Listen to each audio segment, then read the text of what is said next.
The massive alien ship appeared in Earth's orbit on a quiet Tuesday morning in 2157. It hung in the sky like a silver tear, smooth and gleaming against the darkness of space. News channels across the world showed the same images. People gathered in streets, homes, and public squares to watch. Some prayed. Some cried. Most just stared in silence. Commander Jack Mason stood on the deck of the EDF Horizon, his hands clasped behind his back as he watched the alien vessel through the viewport. As the military liaison for humanity's first contact team, he had been preparing for this moment for months. Still, the reality of it made his mouth dry. Receiving transmission from the alien craft. "Sir," said the communications officer. Jack nodded. "Put them through." The main screen flickered to life, revealing a tall, slender being with iridescent blue skin and 4 arms. Its eyes were large and completely black, set in a face that seemed almost bird-like. "I am Ambassador Zorn of the Valkyrie, representing the Galactic Confederation," the alien said, its voice translated into perfect English by the computer. "We have come to welcome Earth to the wider universe." 3 days later, Jack escorted Lisa Carpenter, Earth's chief diplomat, to the first official meeting aboard the alien ship. Lisa was a small woman with short gray hair and eyes that missed nothing. She had negotiated peace between warring nations on Earth. Now she faced her biggest challenge. "Remember," she told Jack as they waited in the shuttle, "show no weakness. First impressions matter." The meeting chamber aboard the alien vessel was large and cold. Representatives from 12 different alien species sat around a circular table. Some looked almost human. Others were so strange that Jack had trouble understanding what he was seeing. Ambassador Zorn introduced the humans to the council. "These are representatives of Earth, a developing world on the outer rim. They have only recently achieved basic space travel." Jack noticed the way some of the aliens looked at them, with curiosity, yes, but also with something like amusement. "We welcome you," said a creature with skin like polished granite. "Though we are surprised you have survived this long without guidance. Your species seems quite fragile." Lisa stepped forward. "Humanity has faced many challenges in our history. We have always found ways to overcome them." The aliens exchanged glances. One of them, a tall being with 6 limbs and glowing yellow eyes, laughed. The sound was like glass breaking. "Your atmosphere is poisonous to half the species in this room," said Ambassador Zorn. "Your gravity is weak, producing bodies that would shatter on many Confederation worlds. You require constant rest and nourishment. Even your lifespans are remarkably short." Jack felt his face grow hot, but Lisa remained calm. "Yet here we stand," she said, "ready to join the galactic community as equals." This prompted more laughter from several council members. "Equals?" Ambassador Zorn shook his head. "No, I'm afraid that's not possible. However, we are prepared to offer Earth protected status within the Confederation." "Protected status?" Jack asked. "You would receive our guidance and protection," explained Zorn.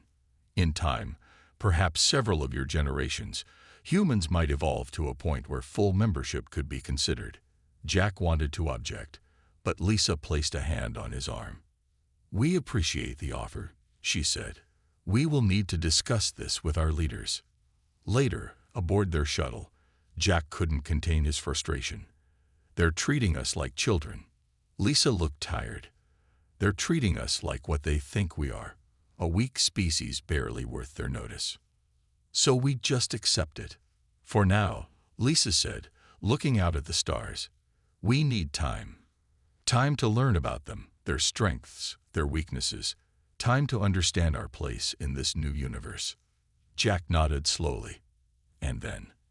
Lisa's expression hardened. "And then we show them exactly what humans are capable of." 6 months after first contact, Earth sent its first official representatives to the Confederation capital. The massive space station orbited a blue gas giant at the center of what the aliens called civilized space. Captain Amy West led the small security team assigned to protect the human diplomats. She stood at the viewing port as their ship approached the station. "It's beautiful," she admitted, watching the swirling lights of thousands of ships coming and going from the station. Lieutenant Peter Novick nodded beside her. As a military analyst, his job was to observe and learn everything he could about the aliens' capabilities. Beautiful, yes, and built to remind everyone who holds the power. The docking procedure took 3 hours. When they finally stepped onto the station, they were met by a minor official who barely looked at them. "Follow me to your assigned quarters," the alien said. Its skin was pale green and seemed to shimmer under the lights. Amy noticed they were headed away from the central sections of the station. The corridors became narrower and the lighting dimmer. Eventually, they stopped in a section marked with symbols they couldn't read. "These are your living areas," the alien said. "The lesser species section." Lisa Carpenter, who had returned for these negotiations, raised an eyebrow but said nothing. Once the alien left, she turned to the group. "Remember why we're here," she said. "We gather information. We learn their ways. We don't show offense, even when it's intended." The next day, the humans were invited to tour the station's technology center. Annie watched as the alien showed them various devices, all while explaining things as if to children. "This is a basic atmospheric regulator," a 4-armed engineer explained, pointing to a simple-looking box. "It might be complex for humans to understand, but it helps maintain proper breathing conditions for different species." Peter leaned close to Amy. "That's not their real tech," he whispered. "I've seen their ships. They're showing us outdated models." On the 3rd day, the humans were subjected to what the aliens called capability assessments. Amy and her security team stood in a large chamber as alien officials measured and tested them. They recorded how much weight humans could lift, how fast they could run, and how long they could hold their breath. "Remarkable that you've survived this long with such limitations," said one of the testers when Amy completed a strength test. "Your muscles are so inefficient compared to the Valkyrie." Another test involved exposure to different atmospheric conditions. Several of Amy's team struggled to breathe in the denser air mixtures. "See how quickly they tire," one alien remarked to another. "Their lungs are primitive." Amy bit her tongue. She noticed Peter taking mental notes of everything, including the arrogance of their hosts. Later that week, they were invited to observe a military demonstration. Alien soldiers performed complex drills with advanced weapons. Their movements were precise and powerful. Some species could leap incredible heights or move with blinding speed. "This is just a basic training exercise," explained their guide. "Nothing that would confuse your human minds." As they watched, Lisa moved beside Amy. "Notice anything?" she asked quietly. Amy studied the alien soldiers. "They're good, but they're all doing exactly the same thing. Perfect copies of each other." Amy frowned. "No variations, no adaptations." Peter joined them, speaking softly. "Their technology is impressive, but their tactics are rigid. They fight the same way every time." That night, in their quarters, the human team compared notes. While the aliens had spent the day showing off their strengths, the humans had been carefully documenting their weaknesses. "They think we're simple because we're quiet," Lisa said. "They mistake our observation for awe." "They've never faced real challenges," Peter added. "Their weapons are advanced, but their thinking is old." Amy looked out at the stars through their small window. "They laugh at our weakness," she said. "But they don't understand what living with weakness teaches you." "What's that?" asked one of her team. "How to fight anyway," Amy replied. "How to adapt. How to overcome." The emergency alarms echoed through the Confederation capital station. Red lights flashed in every corridor. Colonel Sean Donovan watched the large screen in the central command room as it showed a distant colony under attack. "The Scourge has destroyed 3 outposts in the Taller system," reported a Valkyrie officer. 2,000 dead. 3 ships lost. The Scourge were a mysterious species from beyond Confederation space. For years, they had stayed at the edges of known territory. Now they were attacking without warning. General Krax, the head of Confederation forces, pounded his four fists on the table. Send Battle Group 6 to Taller immediately. Scene watched the alien general with interest. Krax was from a species known for their strength and direct approach. He always sent his forces straight at the enemy. With respect, General, Scene said, stepping forward. The Scourge ships are faster than Battle Group 6. By the time your ships arrive, the enemy will be gone. The room fell silent.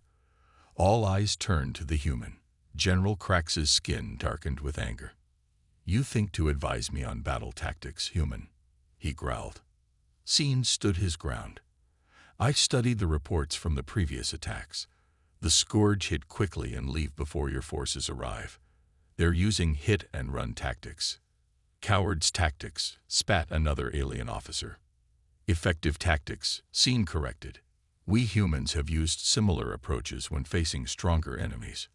General Krax waved a dismissive hand. This is why your species is not ready for true membership. You think like prey, not predators. Later that day, Scene met with a small group of alien officers who had shown interest in human ideas. Commander Talia of the Araxian species was one of them. Her people were known for their intelligence and ability to analyze patterns. Your observations were correct, Colonel Donovan, she said. Her voice was soft but clear. The Scourge are not fighting according to traditional Confederation tactics, which is why the Confederation is losing. Scene replied. They gathered around a small display table. Scene showed them the pattern of Scourge attacks, pointing out how they targeted supply lines and communication centers rather than military bases. They're smart, he explained. They're not trying to win through direct confrontation. They're weakening the Confederation piece by piece. One of the alien officers, a reptilian being named Zex, clicked his claws together nervously. What would humans do in this situation? Scene smiled. We would set a trap, make them think we're vulnerable, then surprise them when they attack. Commander Talia's large eyes blinked slowly. General Krax would never approve such tactics. It goes against the Confederation battle code. The Scourge don't care about your battle code, Scene said, and they're winning because of it. The next day, reports arrived of more attacks. 3 more colonies had fallen. The Scourge were moving deeper into Confederation space. Scene studied the new attack pattern and felt a chill run down his spine. He rushed to find Lisa Carpenter. They're moving toward Earth, he told her, showing her the map. Look at the pattern. Each attack brings them closer to our solar system.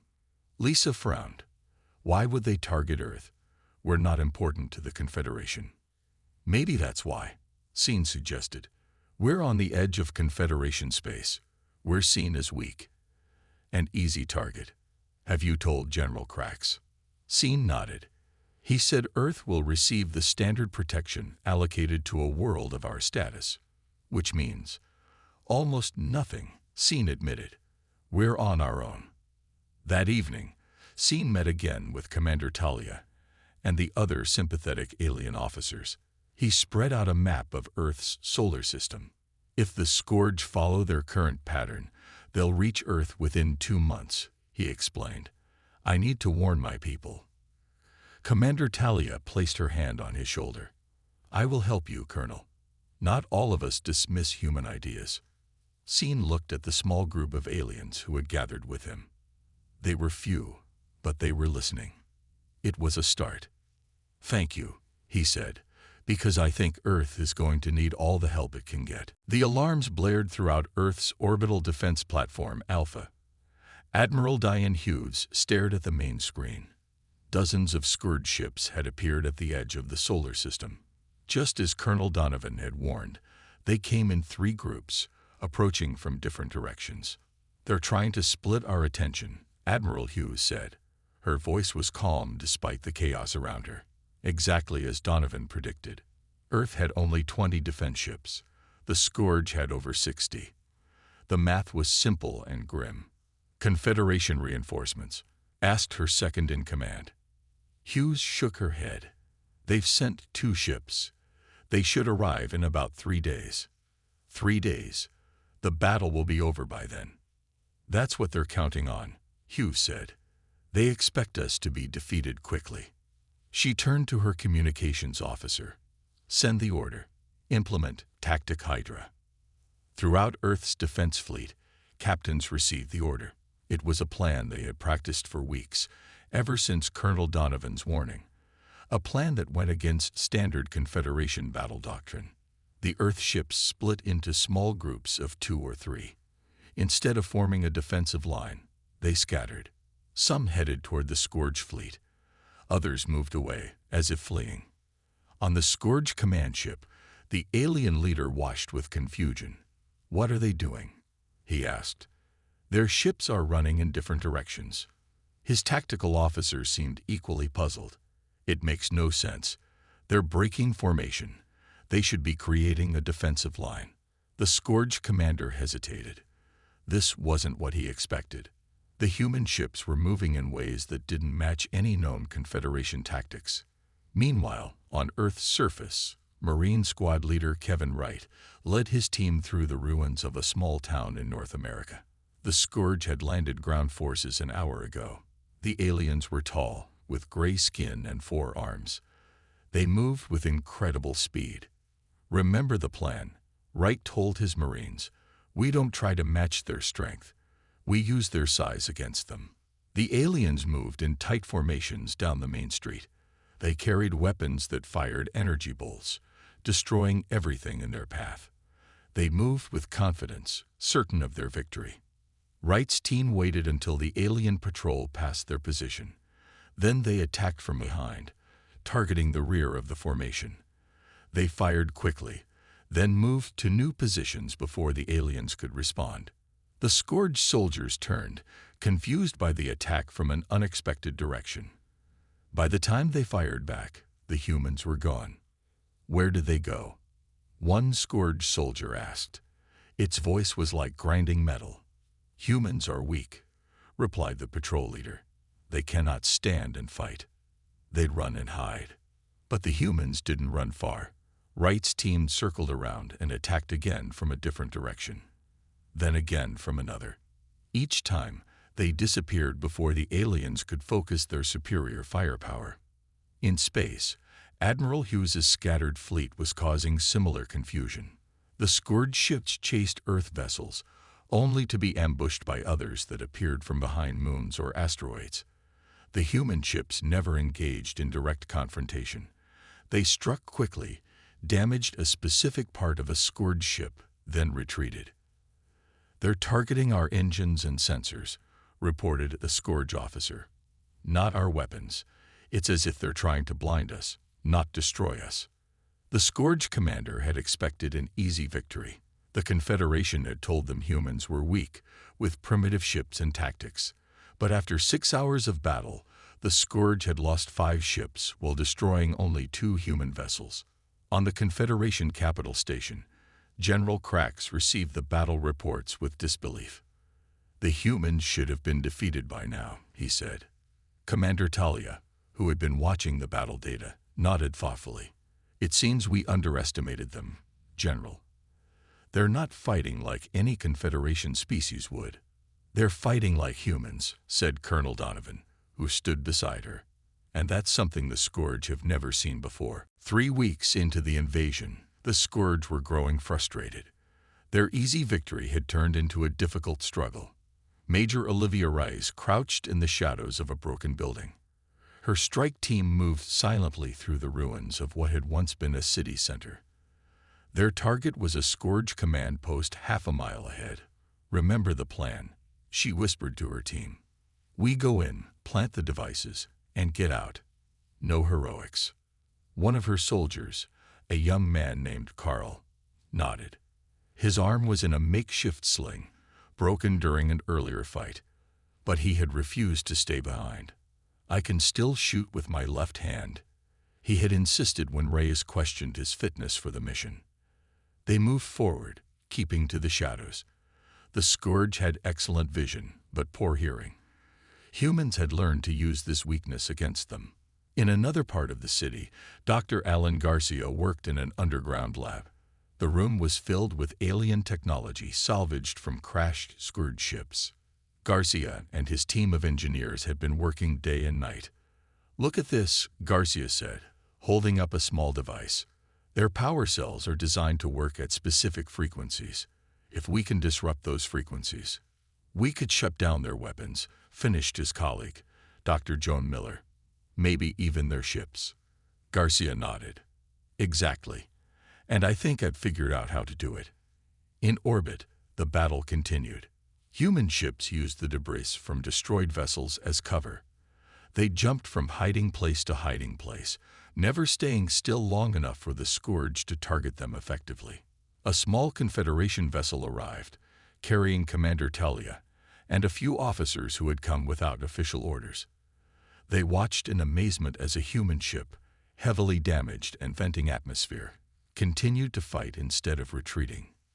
"Why don't they withdraw?" asked a young Araxian officer. "That ship is barely functioning." "Because they can still fight," Talia replied. "Humans don't measure capability the same way we do." The Araxian looked confused. "But they're going to die." Talia nodded. "Yes, and they know it. But they believe their sacrifice will help others survive." Back on the ground, Major Reyes and her team reached the Scourge command post. They placed small explosive devices at key structural points, then began to withdraw. But as they retreated, Carl stumbled. The noise alerted a Scourge guard. "Go!" Carl shouted to the others as the aliens opened fire. He turned and fired back, covering his team's escape. Reyes hesitated, wanting to go back for him. But she knew the mission came first. She pressed the detonator. The explosions ripped through the Scourge building, collapsing it, and the alien command structure inside. Carl didn't make it out, but because of him, the rest of the team did. On the Scourge main ship, the commander received the news of another lost command post with growing anger. "How are they doing this?" he demanded. "They are physically weaker. Their technology is inferior. Their numbers are smaller, yet they continue to resist." His officers had no good answers. The humans were not fighting according to any tactics they had encountered before. They didn't stand and fight in open battle. They struck from shadows, disappeared, then struck again elsewhere. In the Confederation capital, General Krax viewed reports of the ongoing battle with disbelief. "It's been 3 weeks," he said. "The humans should have surrendered by now." Colonel Donovan, who had been allowed to observe but not participate in planning sessions, smiled slightly. "Humans don't surrender easily," he said, "especially when fighting for their home." "But they're losing people every day," argued a Valkyrie officer. "Their cities are being destroyed. Why continue?" "Because," Donovan explained, "humans measure victory differently than the Confederation does. We don't fight only when we're sure of winning. We fight when the cause is worth the cost." Commander Talia, who had returned briefly to report, nodded in agreement. "I've seen it," she told the council. "They fight while injured. They sacrifice themselves for others. And most strangely of all, they celebrate small victories even in the midst of larger defeats." General Krax shook his head. "Irrational," he muttered. "Perhaps," said Talia, "or perhaps there is a strength in them we fail to understand." 2 months into the war, the Scourge brought in their largest warships, 3 massive vessels, each 5 times the size of Earth's biggest ship, appeared at the edge of the solar system. Captain Frank Rivera watched them from Defense Platform Omega, the last intact orbital station. "They're bringing in the big guns," he said to his crew. "This is the final push." Rivera was tired. His crew was tired. Everyone on Earth was tired. Cities lay in ruins. Millions had died. But humanity had not surrendered. On Earth, scientists Susan Miller and Paul Bennett worked in the remains of a laboratory. Most of the equipment was damaged, but they had enough to complete their project. "It's ready," Susan said, holding up a small device. "This will disrupt the frequency their ships use for communication and coordination." Paul looked uncertain. "But we need to get it close to their main fleet. The range is limited. I know, Susan replied. I've already spoken to Captain Rivera. In orbit, Rivera received the device from a supply shuttle. He turned it over in his hands. It looked so small compared to the massive Scourge ships approaching. Will it work? Asked his second-in-command. Miller says it will, Rivera answered. But we have to get it right in the middle of their fleet. They both knew what that meant. There would be no coming back from such a mission. On the Confederation capital station, a special council meeting was in progress. The topic, whether to write off Earth as lost. The Scourge have committed their main battle fleet, said General Krax. The humans cannot possibly survive. Colonel Donovan stood before the council, his uniform worn and dirty from weeks without proper rest. He had refused to stay safely on the station while his world fought for survival. We are not defeated yet, he argued. And even if we fall, we will take many of the Scourge with us. Commander Talia spoke up. I believe we should send reinforcements. The humans have shown remarkable resilience. To what end? Asked a Valkyrie counselor. Even if your ships arrive in time, they cannot defeat the Scourge main fleet. Talia met Donovan's eyes across the room. Perhaps not. But I have learned not to underestimate humans. In space, Rivera's defense platform adjusted its orbit. With careful calculations, they positioned themselves on a collision course with the center of the approaching Scourge fleet. All non-essential personnel have been evacuated, reported his second-in-command. Rivera nodded. Anyone who wants to leave still can. There's one shuttle remaining. No one moved. His crew stayed at their posts. It has been an honor, Rivera said, looking at each of them. The defense platform accelerated. The Scourge, seeing the station's approach, opened fire. Energy beams struck the human structure, causing damage but not stopping its approach. They think we're trying a suicide attack, Rivera said. They don't know about the device. When the platform was in the middle of the Scourge formation, Rivera activated the disruption device. A pulse of energy spread outward, invisible but powerful. On the Scourge ships, systems began to fail. Communications went down. Weapons stopped firing. Engines sputtered and died. The defense platform itself was destroyed in the battle. Rivera and his crew were lost, but they had accomplished their mission. On Earth, Major Rice received the signal she had been waiting for. The Scourge fleet is disabled, she told her soldiers. It's time for the counterattack. Across the planet, human forces that had been hiding and striking from shadows now emerged in full force. They attacked the confused Scourge ground troops, who suddenly found themselves without communication to their ships. Dr. Garcia's team had created portable versions of the disruption device. Human soldiers carried them into battle, shutting down Scourge weapons at close range. In the Confederation Council chamber, the battle reports came in. The counselors watched in disbelief as the mighty Scourge fleet drifted powerless in space, while on the ground, their forces were being pushed back by the supposedly weak humans. Impossible, whispered General Krax. Colonel Donovan allowed himself a small smile. No, he said, just human. 6 months after the defeat of the Scourge, Admiral Diane Hughes led a human delegation back to the Confederation capital station. Her face bore a new scar running from temple to jaw, a reminder of a battle where her ship had nearly been destroyed. She walked with a slight limp, but her back was straight and her eyes were clear. The station had changed. As the human group walked through the corridors, aliens stopped to watch them pass.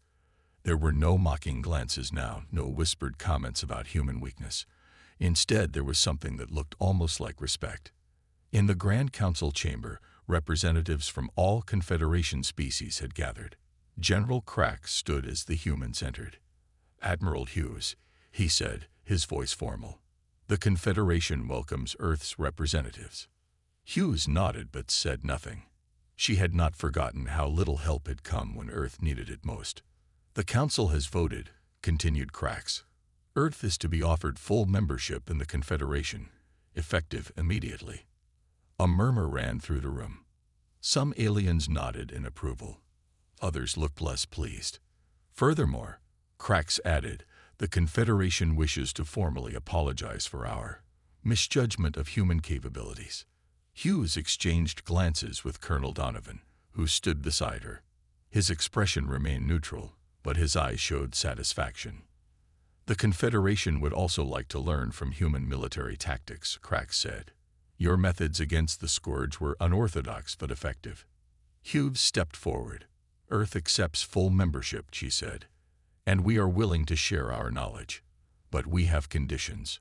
Krax's skin darkened slightly, a sign of displeasure. Conditions. Equal representation on all military councils, Hughes stated, and the establishment of a joint human-alien defense force that will implement new battle doctrines. After some debate, the council agreed. Colonel Donovan was named co-leader of the new defense force, alongside Commander Talia. Together, they would develop strategies combining Confederation technology with human tactics. Later, during the formal celebration, Ambassador Zorn approached Hughes. The Valkyrie diplomat seemed uncomfortable. Admiral, he said, I have been studying human history since your victory over the Scourge. And what have you learned, Ambassador? Hughes asked. Your species has always been physically weaker than many of your Earth predators, yet you survived and thrived. Zorn hesitated. I believe we misunderstood something fundamental about strength. Hughes nodded. Strength isn't just about physical power or advanced technology. It's about adapting, working together, and never giving up, even when victory seems impossible. Around them, humans and aliens mingled. Dr. Garcia was showing a group of Confederation scientists his modified version of Scourge technology. Major Rise was discussing ground tactics with alien military officers. Everywhere, the two sides were learning from each other. In a quiet corner, Commander Talia and Colonel Donovan were planning the structure of their new joint force. We will need to select officers from both sides who can work together, Talia said. Many in the Confederation still find human methods difficult to accept, and many humans haven't forgotten that we fought mostly alone, Donovan replied. But we'll find a way forward. We always do. As the evening ended, Ambassador Zorn asked Hughes one final question. Your victory came at great cost, he said. Many of your cities were destroyed. Millions of your people died. Captain Rivera and his crew sacrificed themselves. Yet you celebrate as if you've won a great triumph. I don't understand. Hughes looked out at the stars visible through the station's windows. Somewhere out there was Earth, still rebuilding, still healing. We don't celebrate because we avoided loss, Ambassador, she said. We celebrate because what we fought for survived. Earth remains free. Our people live on. And now we have a chance to build something better, together with the Confederation. She turned back to the Valkyrie. That's the final lesson about humans that you missed. We measure victory not by what we avoided losing, but by what we were willing to sacrifice to win. Zorn was silent for a long moment. Then he bowed his head slightly. It seems we have much still to learn from humanity. And we from you, Hughes replied. But now, at least we can learn as equals.